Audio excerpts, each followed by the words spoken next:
Bonsoir, bonsoir à toutes et à tous, bienvenue, c'est Sens Public, débat, chronique et reportage au programme comme tous les jours, du lundi au jeudi à 18h et 22h sur Public Sénat. Et voici le sommaire de ce 25 septembre avec cette question: les soldats israéliens peuvent-ils entrer bientôt en territoire libanais? L'escalade guerrière au Liban s'invite aux Nations Unies, la situation au Proche-Orient au menu d'une réunion d'urgence du Conseil de sécurité à la demande de la France. Pourquoi Benyamin Netanyahou a-t-il ouvert ce nouveau front contre le Hezbollah? Que va faire l'Iran? Réponse dans une minute. Et puis dans la seconde partie de ce Sens Public, zoom sur une colère qui renaît, celle des agriculteurs. À la crise structurelle de l'hiver dernier s'ajoute un été noir pour les céréaliers, les éleveurs et les viticulteurs. En 43 ans, c'est la première fois qu'il y a autant de sécheresse dans le territoire, aussi longtemps. On arrive à la limite de ce que peut supporter le végétal, avec des disparitions de souches, des mortalités comme jamais on a connu. Et donc l'économie s'en ressent, les souches qui sont vivantes produisent moins. Avec la dissolution, la loi votée en mai dernier à l'Assemblée nationale est bloquée en attente d'un examen au Sénat. Sera-t-elle suffisante pour répondre à cette colère des agriculteurs? Faut-il faire des enjeux de souveraineté et d'insécurité alimentaire la priorité du gouvernement Barnier? Ne ratez pas l'analyse de nos experts, ce sera dans 3 quarts d'heure. Mais d'abord, donc, cette offensive israélienne contre le Hezbollah, des dizaines de milliers de Libanais qui fuient sous les bombes. Jérôme Ravier. Pour la 3e journée consécutive, Israël et le Hezbollah ont continué leur affrontement aujourd'hui. Côté libanais, 280 cibles terroristes ont été détruites selon les autorités israéliennes. Des frappes que l'État hébreu estime maîtrisées et qui permettent notamment d'éliminer les leaders militaires de la milice chiite. Nous avons éliminé Ibrahim Kobeissi, le commandant des forces en charge des roquettes du Hezbollah. Les avions de chasse de l'armée de l'air ont attaqué avec précision un étage d'un bâtiment où il se trouvait, avec d'autres commandants du Hezbollah. Des frappes qui n'empêchent pour l'instant pas le Hezbollah de continuer de tirer des roquettes sur Israël. Et pour la première fois aujourd'hui, Tel Aviv a été visée par un missile. Avec le soutien du régime iranien, la milice chiite espère tenir dans la durée. Certaines des forces efficaces et précieuses du Hezbollah ont été martyrisées, ce qui a sans aucun doute causé des dommages au Hezbollah, mais ce n'était pas le genre de dommages qui pouvait mettre le groupe à genoux. L'armée israélienne a annoncé mercredi le rappel de 2 brigades de réserve qui vont être déployées dans le nord du pays afin de poursuivre le combat contre le Hezbollah, mais aussi pour préparer une possible entrée sur le territoire libanais, a indiqué le chef d'état-major de Tsahal. La communauté internationale, des pays arabes jusqu'à l'ONU en passant par le pape, presse les belligérants d'éviter une guerre généralisée, alors que des dizaines de milliers de réfugiés ont fui le sud du Liban, particulièrement frappé. Les soldats israéliens peuvent-ils entrer bientôt sur le sol libanais? C'est la question centrale de ce débat avec Didier Loraz. Bonsoir. Bonsoir. Bienvenue, vous êtes journaliste en charge de la géopolitique, de la défense et du terrorisme à l'AFP Paris, à la Côte-Manie. Bonsoir. Et bienvenue à vous aussi, vous êtes journaliste à Libération. Vincent Hugeux, bonsoir et bienvenue. Bonsoir Thomas. Grand reporter, essayiste, enseignant à Sciences Po. Et Mathieu Croissando, éditorialiste politique. Bonsoir Mathieu. Bonsoir à tous. Bienvenue à vous. C'est peut-être l'information la plus importante, ou en tout cas l'une des plus importantes de ce mercredi, et on est en fin d'après-midi au moment où on enregistre cette émission, on est en direct, le chef d'état-major de l'armée israélienne qui dit à ses soldats de se préparer à une possible entrée au Liban. Je vais reprendre ces termes exacts. Nous attaquons toute la journée à la fois pour préparer la zone à la possibilité de votre entrée, mais aussi pour continuer à frapper le Hezbollah. C'est le général Herzi Halevia qui déclare ceci. Simple menace, réelle option stratégique. Comment vous l'analysez, Didier Loraz ? Alors, réelle option stratégique, j'ai envie de dire, c'est après qu'on le sait. C'est forcément une option. Est-ce que c'est une bonne idée? Ça, c'est un autre sujet. Peut-être que je serai démenti, mais je suis un peu surpris parce que me semble me souvenir qu'il y a 2 jours, Israël a dit le contraire, que c'était pas le projet. Et en même temps, on a vu un certain nombre d'experts ou d'analystes expliquer après l'opération des explosions des beepers et des talkie-walkie qu'ils auraient voulu préparer une attaque au sol qui ne s'y serait pas pris autrement. Donc, est-ce qu'on peut l'écarter? Sûrement pas. Est-ce que c'est une bonne idée? Je suis pas sûr. En tout cas, il y a une espèce de continuité dans les déclarations, notamment des Occidentaux et à l'ONU sur le thème. Ça n'est dans l'intérêt de personne. Et me semble-t-il, pas non plus dans l'intérêt d'Israël, clairement. Oui. Alakon Mani, votre analyse, effectivement, avec ce qui ressemble à un changement de pied, est-ce que c'est quoi? C'est des tensions internes en Israël, ou alors c'est maintenir une espèce d'ambiguïté stratégique, pour reprendre une formule? Des coups de pression. Oui. Des coups de pression sur le Hezbollah, sur éventuellement d'autres. Bon, retenez-moi, avant de faire un malheur, je crois qu'ils ont fait allusion, si le Hezbollah ne s'arrête pas, on y va. Ça a été un peu suggéré dans les dernières déclarations. Maintenant, ce qui serait intéressant de savoir, c'est pourquoi est-ce que ça change quelque chose, cette occupation, cette offensive terrestre éventuellement, et une occupation d'une zone de 20 ou 30 kilomètres au sud Liban. Je laisse les experts militaires en parler mieux que moi. Mais je me pose la question quand je vois que... C'est pas évident pour vous? Bah oui, parce que s'il y a des missiles tirés jusqu'à Tel Aviv, maintenant, c'est pas les 20 kilomètres à l'intérieur de la frontière libanaise qui vont y changer quelque chose. C'est sûr que ça fait un coup de pression supplémentaire. Du point de vue de l'évacuation des habitants, je crois que c'est déjà fait. Oui, effectivement, Vincent Hugeux, il y a peut-être aussi une opportunité pour Tsahal, pour l'armée israélienne. Justement, on l'évoquait parce que le Hezbollah est affaibli comme, j'allais dire comme jamais, en tout cas comme depuis très longtemps. Alors en préambule, et comme le disait d'ailleurs Didier à l'instant, les objectifs de guerre tels que définis par Benyamin Netanyahou sont aléatoires et flottants. Maintenant, il nous explique que le centre de gravité du conflit régional est déporté vers le nord, soit. S'il s'agit vraiment d'anéantir la capacité de nuisance militaire du Hezbollah, but aussi chimérique d'ailleurs que l'éradication du Hamas dans la bande de Gaza, je pense que Tsahal, l'armée d'Israël, ne peut pas faire l'économie d'une opération terrestre. Car depuis 2006, et j'y reviendrai tout de suite, le Hamas, d'une part, mais surtout le Hezbollah, donc le parti de Dieu, chiite, pro-iranien, a tellement enrichi son arsenal, dispose d'effectifs qui sont estimés entre 70 000 et 100 000 hommes selon les cas, que ce n'est pas une série de raids, fussent-ils ciblés, aériens, qui suffirait à anéantir les stocks de roquettes, de missiles, y compris de missiles de précision, de munitions, etc. Donc, simplement, pourquoi 2006 ? Parce qu'il se trouve qu'à l'époque, j'avais couvert cette opération terrestre israélienne, la fameuse guerre des 33 jours pour l'Express en ce temps-là. Et très clairement, et maintenant les Israéliens eux-mêmes l'admettent, ce fut un échec. Je ne remonterai pas jusqu'à Paix en Galilée en 1982, l'opération à l'époque menée par un certain Ariel Sharon, c'est d'ailleurs 82, l'année de la création, sous l'égide des gardiens de la révolution iranienne, du Hezbollah. Donc tout ça fait que, effectivement, la question est ouverte. Je n'ai pas plus de certitude que Didier là-dessus. Et je termine simplement par la conviction qui est la mienne que, effectivement, Benyamin Netanyahou, dans la fuite en avant en partie suicidaire qui est la sienne, considère qu'il bénéficie d'une double fenêtre du tir. L'une régionale, l'autre internationale. Régionale parce que le Hamas est considérablement affaibli, c'est vrai. Et international, je dis le Hamas, pardon, oui, le Hezbollah, merci.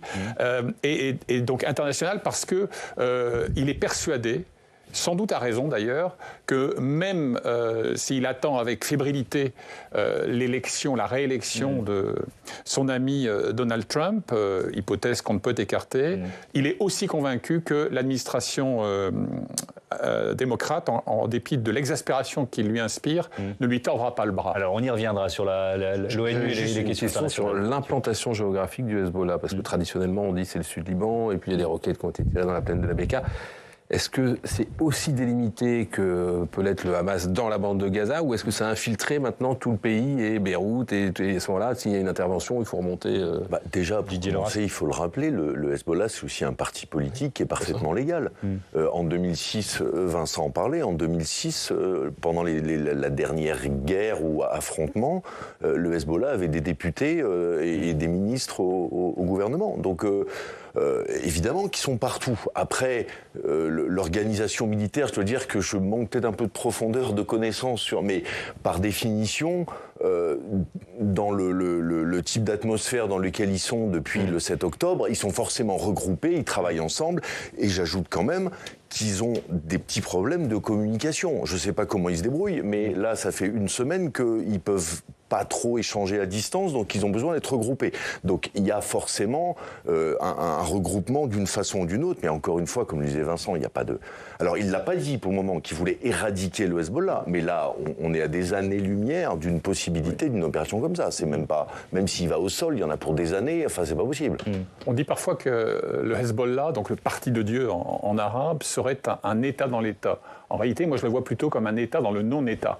Et la faiblesse du Liban, de sa puissance est consubstantielle en fait à la fragilité de l'État libanais, à sa tétanie, à sa paralysie. Et en plus de ce que dépeignait Didier à l'instant, c'est aussi un organisme qui est d'essence totalitaire dans son approche sociétale, mais qui est très actif, y compris dans le domaine de l'éducation, de la santé, et qui supplée d'une certaine manière les carences de l'exécutif actuel. Comment ce Hezbollah, toute la société libanaise n'est pas derrière le Hezbollah. Évidemment, je suis volontairement un peu simpliste en posant ma question, mais il faut le rappeler, ce kaléidoscope qui est le Liban aujourd'hui. Bien au contraire. Bien au contraire. Je veux dire, on va dire que le Hezbollah représente, je ne sais pas, 40-50%, ou du moins les partisans du Hezbollah, ceux qui l'appuient au Liban, mais la division est énorme. C'est un fossé qui sépare les Libanais. J'ai eu quand même des Libanais hier que j'ai appelés qui m'ont dit « Yes, c'est la fin du Hezbollah ». Qui étaient très contents de... Qui ne supportent plus cette puissance du Hezbollah dans leur pays. Il y a un rejet tel du Hezbollah parce que justement il a complètement bloqué l'État libanais, qui bloque le gouvernement, qui bloque l'élection d'un président de la République, qu'il a une grande part de responsabilité dans l'explosion du port de Beyrouth. Enfin, il y a vraiment de lourdes charges chez les Libanais. En même temps, il y a eu quand même, face à la catastrophe humaine qu'a constituée l'agression de ces derniers jours, enfin les attaques israéliennes, bon, il y a quand même, même ceux qui vraiment détestent le Hezbollah, ne peuvent pas ne pas accueillir des familles, ne pas sympathiser avec ces pauvres populations, ces civils qui doivent quitter leur maison ou qui ont été blessés, morts, etc. Alors justement, quelques chiffres sur ces familles déplacées, à la fois côté israélien et côté libanais. Donc 60 000 déplacés ont quitté le nord d'Israël, 500 000 déplacés ont quitté le sud Liban, comme cet homme dont l'immeuble a été touché par une frappe israélienne. On l'écoute. Nous avons décidé de partir lorsque nous avons vu tout le monde quitter le bâtiment où nous vivons. Les forces israéliennes l'avaient frappé peu de temps auparavant. Je n'avais donc pas d'autre choix que d'emmener ma femme et ma fille sur mon vélo. Nous sommes partis à 14h45 et nous sommes finalement arrivés à Beyrouth à 22h où ils nous ont accueillis. Je voudrais qu'on parle, peut-être pour se recentrer sur la stratégie de Netanyahou, des dizaines de milliers d'Israéliens qui ont dû fuir également, Didier Loras. Est-ce qu'ils sont devenus plus importants que les otages de Gaza ? C'est une grande question. Je ne sais pas si on peut le dire comme ça, mais par contre, Netanyahou peut espérer agir sur son opinion publique en les faisant revenir chez eux, alors que pour le moment, sur la question des otages, il n'a pas de solution. Ou en tout cas, les solutions qui sont proposées, pour le moment, il les refuse. Ça fait quand même des mois et des mois qu'il y a des négociations de paix qui tournent autour de la libération des otages. Rien ne se passe et effectivement, il y a toujours quelques milliers ou dizaines de milliers de familles d'otages qui sont à Tel Aviv régulièrement pour protester. Mais je pense que dans cette opération-là, il y a évidemment une volonté de Netanyahou de reprendre la main sur le plan intérieur. Et s'il devait arriver à faire revenir une partie d'entre eux dans le nord, il pourrait proclamer cette victoire. Mais en même temps, ça vient d'être dit. À partir du moment où le Hezbollah commence à sortir des missiles, en fait, l'immédiate vicinitude de la frontière ne sera pas protégée. Donc, est-ce qu'il n'est pas encore parti dans une espèce de déclaration d'intention, disant voilà, maintenant, c'est ce qu'on veut faire. Donc, soit il y arrive assez vite, et c'est une vraie victoire, soit il recommence à s'enliser comme pour le reste, et Et il repère une carte importante. Oui, mais si on revient au début de l'opération, c'est-à-dire effectivement les 3000 beepers, les explosions, puis les talkie-walkie le lendemain, c'est quand même un signal envoyé par Israël, et notamment par les services secrets. Je vais dire ça là aussi d'une façon un peu simple, mais on est de retour, quoi. Vous voyez ce que je veux dire, Masque? Oui, mais en même temps, vous mettez le doigt sur un paradoxe singulier. On entend aujourd'hui dans l'argumentaire officiel de Netanyahou qu'il s'agit de permettre donc à ces dizaines de milliers de concitoyens de regagner leur résidence dans l'extrême nord du pays. Oui. Très bien. Mais on a l'impression effectivement que de facto, il passe par pertes et profits les 40 à 65 otages israéliens encore vivants selon les estimations des services de renseignement occidentaux. Et d'ailleurs, ce faisant, il occulte ce qui est en partie un insuccès, l'anéantissement du Hamas, pour porter le regard vers un enjeu existentiel au nord.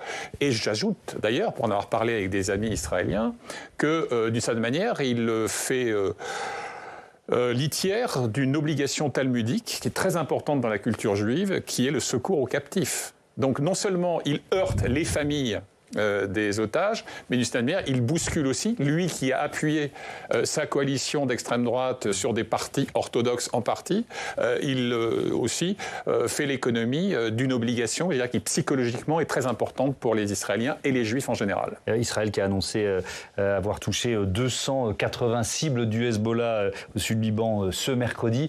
Le Premier ministre Netanyahou annonce au peuple libanais que ces frappes aériennes vont continuer. Écoutez. Nous continuerons à frapper le Hezbollah. Et je dis au peuple libanais, notre guerre n'est pas contre vous, notre guerre est contre le Hezbollah. Narsala vous conduit au gouffre. Je vous ai dit hier d'évacuer vos maisons. C'est lui qui a placé un missile dans le salon et une roquette dans le garage. Mais je vous dis autre chose, c'est à cause de lui que votre pays est en danger. Libérez-vous de l'emprise du Hezbollah.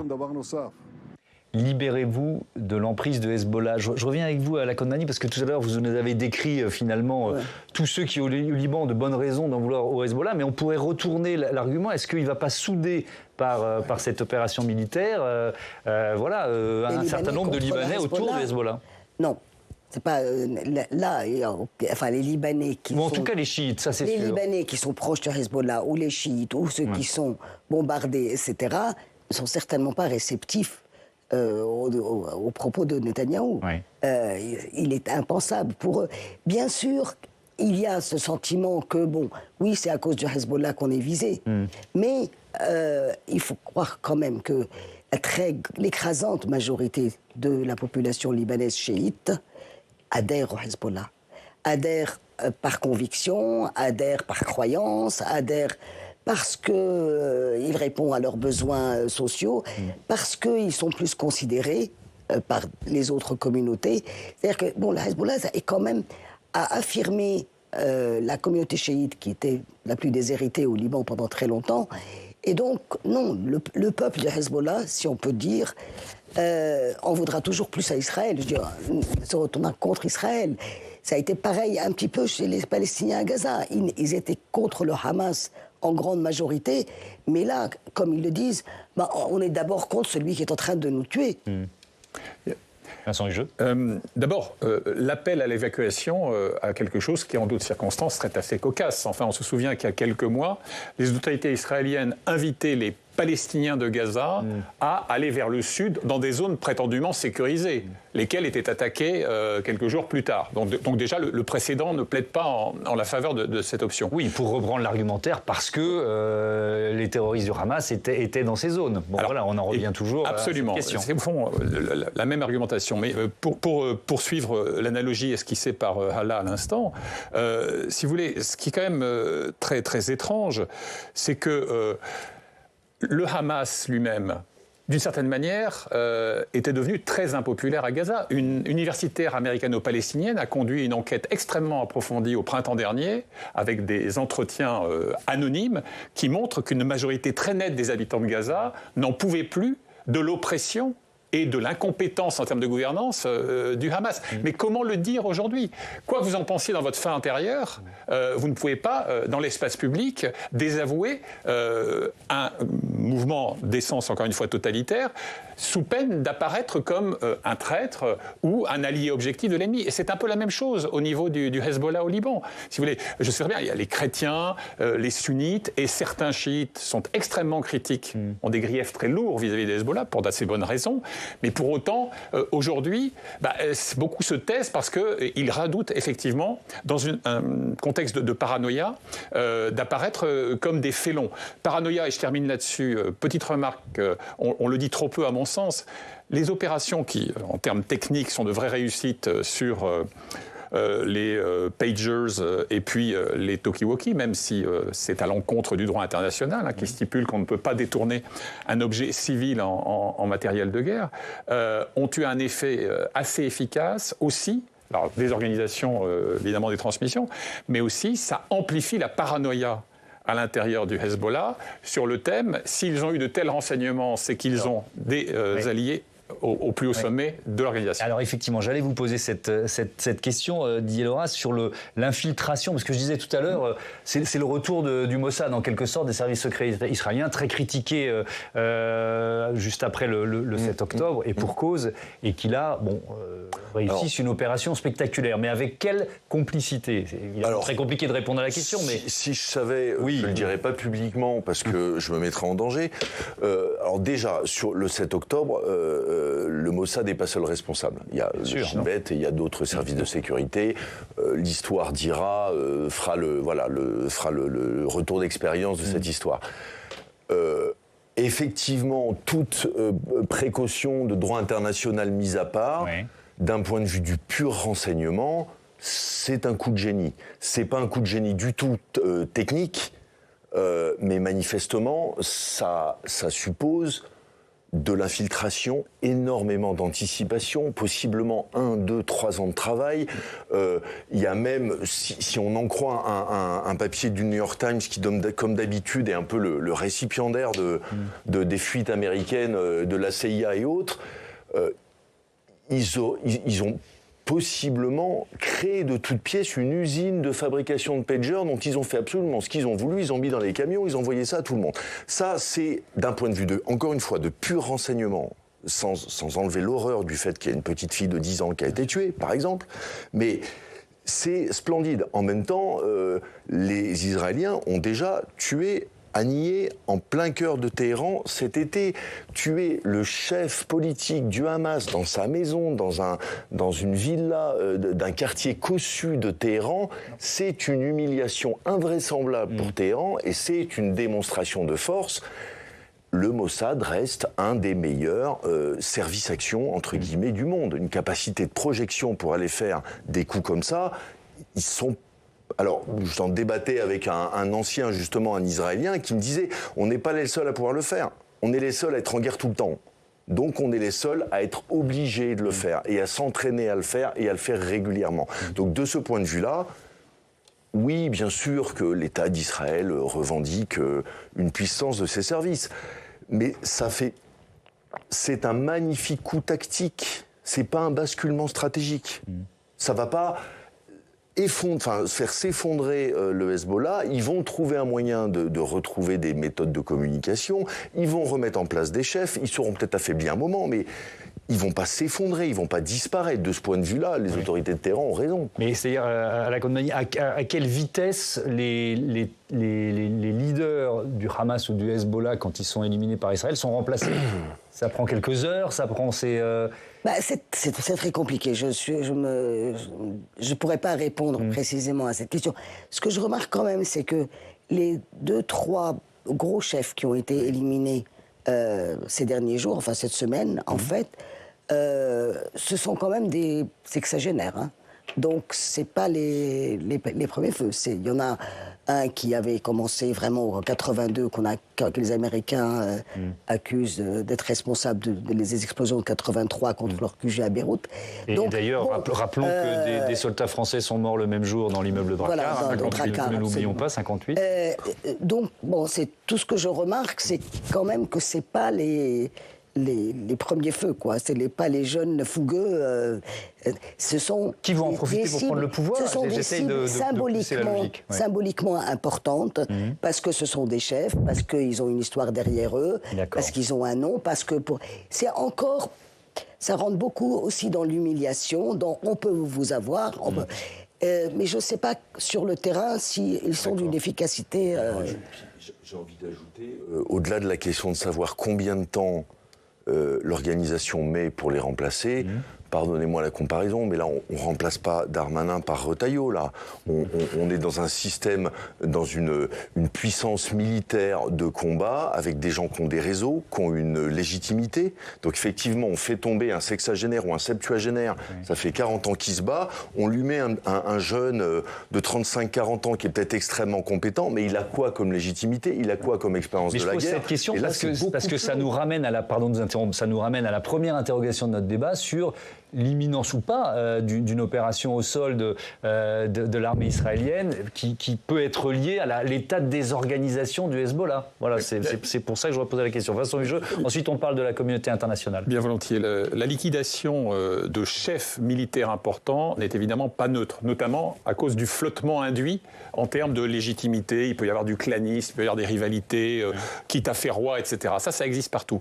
Mais il y a une grande chimère occidentale qui consiste à croire qu'il suffit de taper la tête pour anéantir le corps. Or, les Français l'ont appris à leurs dépens, notamment au Sahel, au moment du dispositif Barkhane, qui vient d'être replié dans les circonstances que l'on sait. C'est qu'on se targuait à Paris d'avoir, par exemple, éliminé tel chef de telle phalange djihadiste, qu'elle émane de Al-Qaïda ou de l'État islamique. Et en réalité, on s'apercevait que, passé ce moment de flottement, de réorganisation, le corps et sa capacité de nuisance sur le terrain étaient très peu affectés. Allez, on ouvre une page donc sur la communauté internationale et peut-être ce que peut faire la France là-dessus. Alors, c'est toujours plus facile quand on n'est plus au pouvoir, mais on écoute l'ancien président de la République, François Hollande. Israël va au-delà simplement de la punition à l'égard du Hezbollah ou de sa propre sécurité et prend le choix douloureux de bombarder. Qu'il y ait des bombardements, il y a des populations civiles qui peuvent être des victimes. Et donc à partir de là, je crois, qu'est-ce que nous avons à faire? La France en particulier, parce que la France a une histoire dans la région et la France a eu une parole aussi, et c'est bien pour le Liban que pour la question israélo-palestinienne. La France doit faire pression sur Israël pour fixer les limites de l'opération. On va se poser la question effectivement de l'influence possible de la France, mais aussi des États-Unis. Mathieu, sans surprise, cette crise libanaise, elle s'est invitée aujourd'hui à l'Assemblée générale. Oui, sans surprise et vraisemblablement sans grand espoir de succès. Dès les premières frappes, le nouveau ministre des Affaires étrangères, Jean-Noël Barrot, a demandé une réunion d'urgence du Conseil de sécurité qui doit se tenir aujourd'hui, tandis qu'Emmanuel Macron, qui cette année a fait le déplacement à New York pour l'Assemblée générale des Nations Unies, devait prononcer ce soir heure française, un discours devant les représentants de tous les pays. Mais est-ce qu'il faut y voir un aveu d'impuissance? Le chef de l'État, on verra s'il le fait, mais a prévu de s'envoler juste après pour Ottawa, où il doit effectuer une visite officielle au Canada, sans prendre le temps d'assister à cette réunion que pourtant Paris réclamait. Il y a des réunions d'urgence du Conseil de sécurité. Peut-être parce qu'il n'y a rien ou pas grand-chose à en attendre? Oui, parce que comme d'habitude, dès qu'il s'agit d'un conflit géopolitique majeur, et en particulier quand il s'agit du Proche-Orient, l'ONU s'avère difficilement capable de jouer son rôle. Il y a beaucoup de paroles, peu d'actes. Le secrétaire général des Nations Unies s'époumonne, mais chacun reste enfermé dans les postures que lui dictent ses alliances.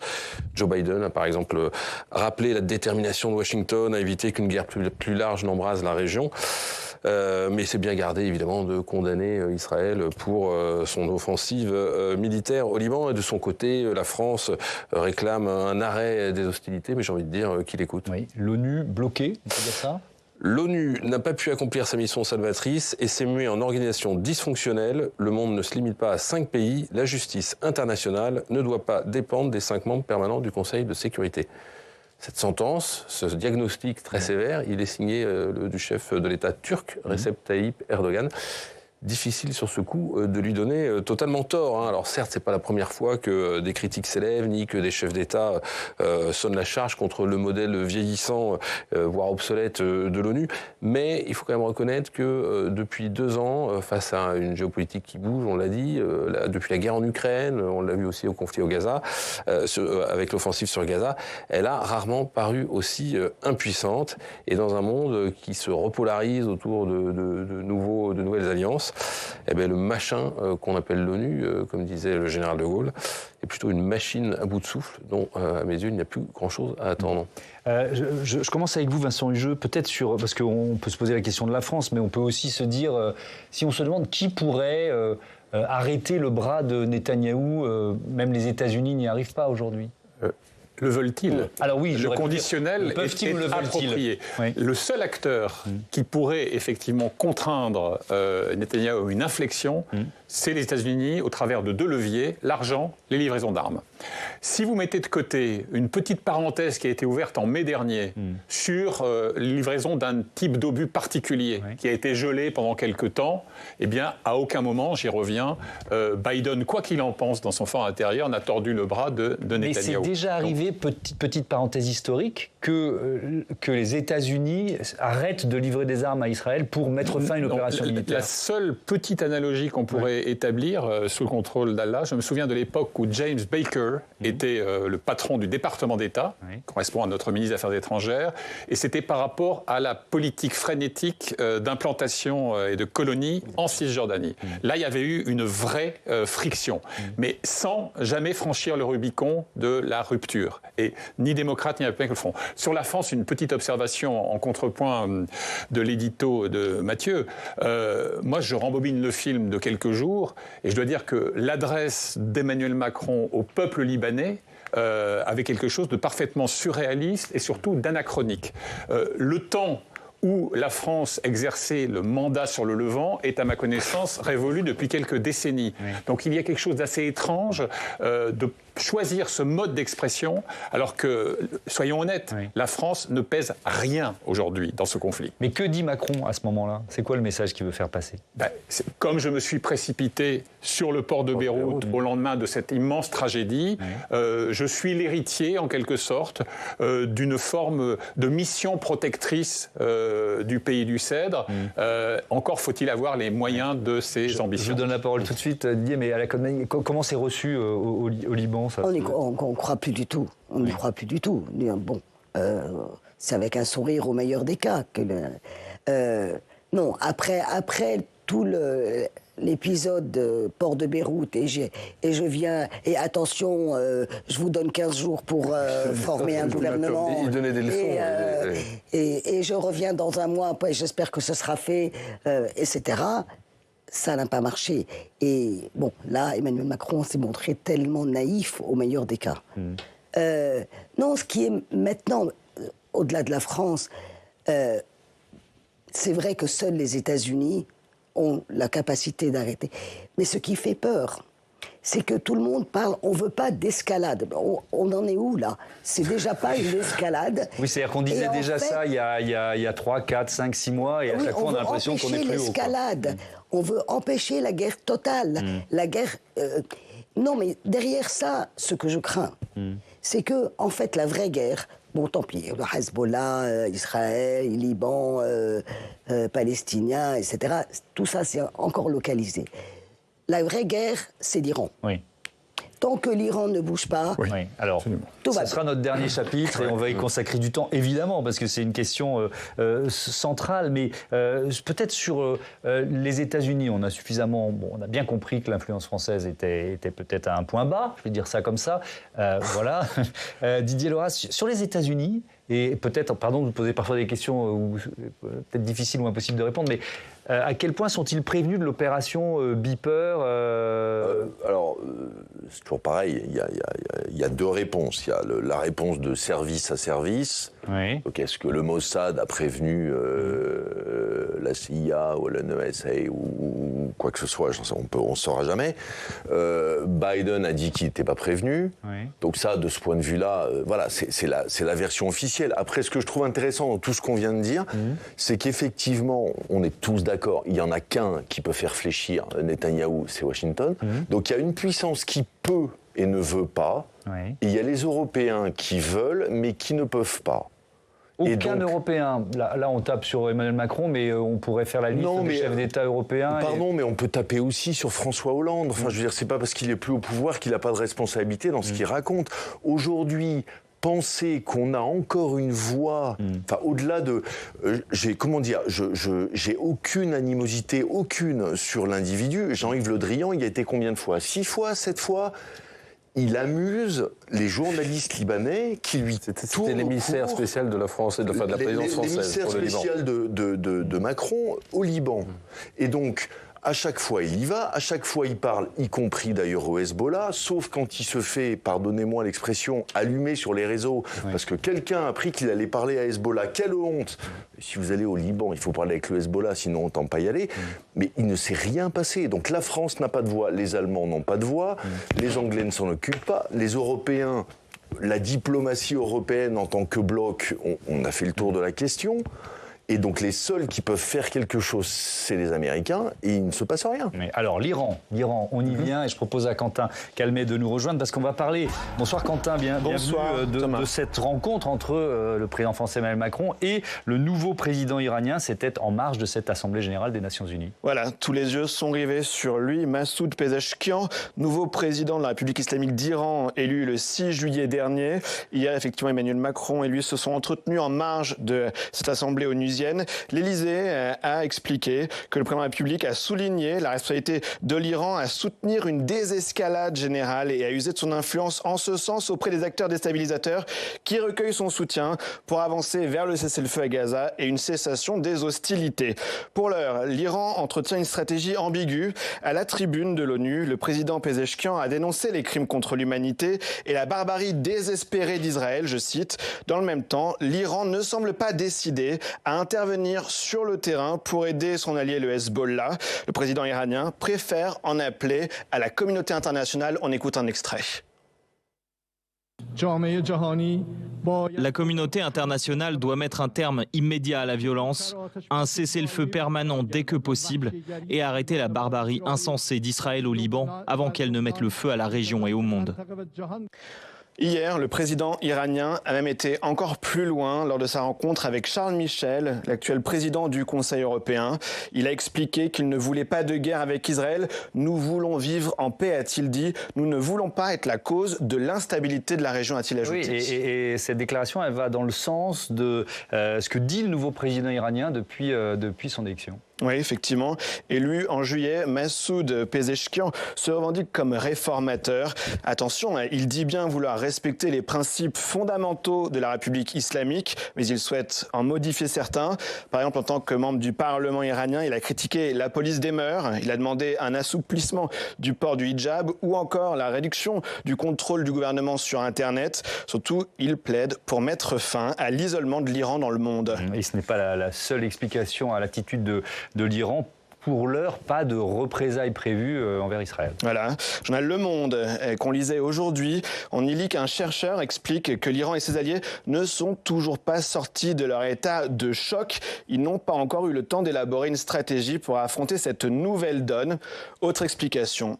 L'Iran cherche à relancer les négociations sur le nucléaire contre une levée des sanctions occidentales. Thomas. Merci beaucoup, Quentin. On peut peut-être commencer, Vincent Jeu, par rappeler, mais rapidement, le pouvoir du président par rapport au guide suprême. Voilà, c'est. Non, alors il faut avoir pas le personnage le plus important de l'État iranien. Ce Massoud Pezeshkian, donc qui a été élu après la mort accidentelle de son prédécesseur, est au mieux le deuxième, voire le troisième personnage de l'État. Le vrai patron, c'est lui dont on a entendu les propos tout à l'heure. C'est évidemment le guide suprême, l'ayatollah Ali Khamenei, qui dans cette fonction est d'ailleurs le successeur de l'ayatollah Khomeini. Et n'oublions pas aussi que certes, il est élu, mais c'est un peu, si vous voulez, sur une sélection, un peu comme si en France, on sélectionnait les candidats entre l'aile gauche des Républicains, pourvu qu'il y en ait une, et la droite du MoDem, quoi. Donc franchement, bon. Donc ce qui compte, c'est ce que dit le guide, qui a mis 3 jours à s'exprimer. Mais les deux et c'est assez intéressant à noter en termes lexicaux, recours à la double négation. C'est-à-dire que le président Pezeshkian dit le Hezbollah ne peut pas rester seul face à Israël, ce qui n'engage pas à grand-chose. Et on l'a dit tout à l'heure, Ali Khamenei, ce qui est advenu ne peut pas être sérieusement de nature à affecter ce martyr. Dernier point. Je vous laisse, pardon, je reprends la main, je vous laisse aller au bout de la démonstration, mais puisque vous citez le guide suprême Ali Khamenei, on va écouter un extrait de cette déclaration. Ali Khamenei. Certaines des forces efficaces et précieuses du Hezbollah ont été martyrisées, ce qui sans aucun doute a causé des dommages au Hezbollah, mais ce n'était pas le genre de dommages qui pouvait mettre le groupe à genoux. La force organisationnelle et humaine du Hezbollah est bien plus importante que cela. Son autorité, ses capacités et sa force sont bien plus importantes et ne peuvent être sérieusement affectées par ces martyrs. On est dans l'incantation. Alors on peut évidemment mettre tout ça sur le compte de la duplicité persane, mais d'après une source israélienne corroborée par un diplomate occidental, l'Iran a été sollicité par le Hezbollah pour des frappes directes sur Israël en représailles de cette percée et de ces raids en partie aveugles de Tsahal. Et la réponse qui aurait été faite par Téhéran, c'est ça n'est pas opportun au moment où il y a notre président à New York, et donc il y a un pied sur le frein. Hala Konmani, comment vous l'analysez? C'est un jeu de dupes? Non, c'est une vraie évolution très importante. Je veux dire, un commentaire d'une Libanaise sur un réseau social qui disait tout d'un coup l'Iran est devenu une ONG. L'Iran en appelle à la communauté internationale. L'Iran, quand même, le Hezbollah est l'enfant de l'Iran. Bien sûr. L'Iran, ça fait 40 ans qu'ils bâtissent leur axe de la résistance à travers l'Irak, la Syrie, le Hezbollah et accessoirement Hamas. Et tout d'un coup, ils se mettent à être des diplomates. Bon, je crois que derrière tout ça, il n'y a clairement aucune volonté de confrontation. Il ne faut pas oublier que même s'il y a eu de la rhétorique, il n'y a eu aucune riposte à l'assassinat du chef du Hamas en plein Téhéran, alors que pendant des semaines, on a attendu, oulala, comment ils vont riposter. Et maintenant, ils sont complètement préoccupés par leurs problèmes iraniens, par les intérêts de l'Iran, et ils ont laissé tomber les autres. Les conséquences commencent à se mesurer, y compris avec ceux qui croyaient en l'axe de la résistance. Je veux dire, les Libanais, les Palestiniens, etc. Mais on est lâchés, là. Oui. L'Iran est en train de lâcher. Mais ça veut dire, Didier Loras, que Benyamin Netanyahou profite de cette faiblesse ou de cette non-volonté iranienne?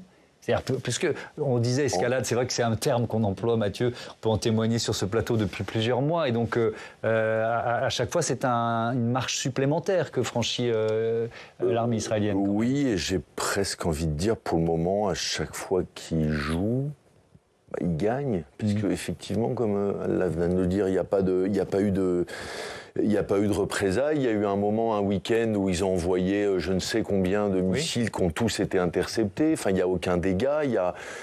C'est comme il y a le missile qui a été tiré sur Tel Aviv aujourd'hui, qui visait le siège du Mossad. Mais c'est comme si la force de dissuasion iranienne, pas nucléaire, juste dissuasion, était démonétisée. C'est-à-dire qu'ils osent pas, on a l'impression qu'ils n'osent pas eux-mêmes frapper un grand coup, parce que de la même manière, encore une fois, que l'Iran dit on ne peut pas laisser le Hezbollah tout seul, si l'Iran frappe trop fort Israël, les Américains diront on ne laissera pas Israël tout seul. Et là, d'un seul coup, le rapport de force n'est plus du tout le même. Donc, on a parlé de la communauté internationale, effectivement, l'Assemblée générale des Nations Unies, mais il y a aussi des forces en présence en mer Rouge. Les Américains ont déplacé des bâtiments. Enfin, il y a une... oui, on peut sans doute que Netanyahou en profite. À l'évidence, à court terme, à moyen et à long terme, voilà, je suis moins catégorique. Je crois que à peu près tous les intervenants, tous les experts qui viennent sur ce plateau tiennent ce discours-là finalement assez rassurant. Je ne veux pas être un oiseau de mauvais augure, mais qu'est-ce qui pourrait changer la donne, Vincent Hugeux? C'est-à-dire pousser l'Iran finalement à entrer en guerre? D'abord, un principe statistique qui fait que quand vous battez le briquet autour du baril de poudre et que vous en approchez chaque jour davantage, il y a le risque d'un dérapage. D'un dérapage d'une ampleur telle qu'il serait impossible de rester inactif. Mais à mon avis, le scénario du pire ne peut résulter que d'un accident et non pas d'une volonté délibérée. Parce que, soyons très simples, et je souscris totalement à ce que Didier vient de dépeindre, c'est-à-dire que les Iraniens, c'est un pays que je connais un peu, où je suis allé souvent en reportage, et il m'est arrivé des conversations en off, comme on dit dans notre jargon, avec des très hauts officiels iraniens, ils sont d'un réalisme absolu. Et là, ils ont conscience qu'il n'est pas dans leur intérêt d'engager un conflit frontal avec Israël, donc avec les États-Unis. Leur obsession, c'était déjà vrai sous le Shah, sous l'Empire, c'est d'être traité avec les égards dus à une superpuissance régionale. Leur obsession, c'est leur autonomie sur le nucléaire jusque dans sa composante militaire. Et donc, ils ne vont pas sacrifier ces objectifs stratégiques pour des gains tactiques aléatoires à l'instant T. Mais ils ne vont pas perdre en influence, du coup ? C'est le risque que soulignera là. Les Palestiniens comme les Libanais peuvent avoir le sentiment légitime d'avoir été lâchés. Alors, les Palestiniens par les pays arabes pour commencer, et depuis un certain nombre de décennies, et aujourd'hui les chiites, alors même que l'un de ces officiels iraniens, qui était très proche du guide, m'a dit un jour, on pourra parler de Bachar al-Assad et du soutien de l'Iran au despote de Damas, il disait, mais vous savez, on ne se fait pas plus d'illusions que vous sur Bachar al-Assad. On a besoin du canal syrien pour le Hezbollah, pour pouvoir continuer des flux d'argent, de conseillers, d'instructeurs et d'armement vers le Hezbollah. Et vous voyez, même aujourd'hui, ils en sont à être plutôt le pied sur le frein, parce que la visée de long terme, c'est pas celle-là. Et parce que le mouvement Femmes-Vie-Liberté a fragilisé le régime, il y a aussi cette dimension ou pas forcément? Voilà, comme on a dit, non. Voix dubitative. Non, je ne pense pas, malheureusement, que ce soit essentiel pour le régime. Il ne s'est pas senti vraiment menacé. En plus, il y a eu une répression telle que le mouvement s'est un petit peu essoufflé, on va dire. Merci, oui. Allez-y. Oui, non, par contre, allez-y. Pour moi, il y a clairement quand même une logique de politique intérieure qui redevient la priorité, non pas pour tenir l'opinion publique, mais pour retrouver un peu de croissance, un peu de confiance, et d'où les annonces de renégocier l'accord sur le nucléaire. Mais là, c'est pareil, c'est ce qu'on disait tout à l'heure. Il y a pas, enfin, ce que disait Vincent, il n'y a pas de certitude de ce que veut faire Khamenei sur l'accord sur le nucléaire. Donc là encore, il y a le court terme et puis il y a le très long terme. Et le très long terme, il est aussi opaque qu'auparavant. Merci beaucoup de nous avoir quand même éclairés pendant ces 3 quarts d'heure. Merci beaucoup et à bientôt sur Public Sénat.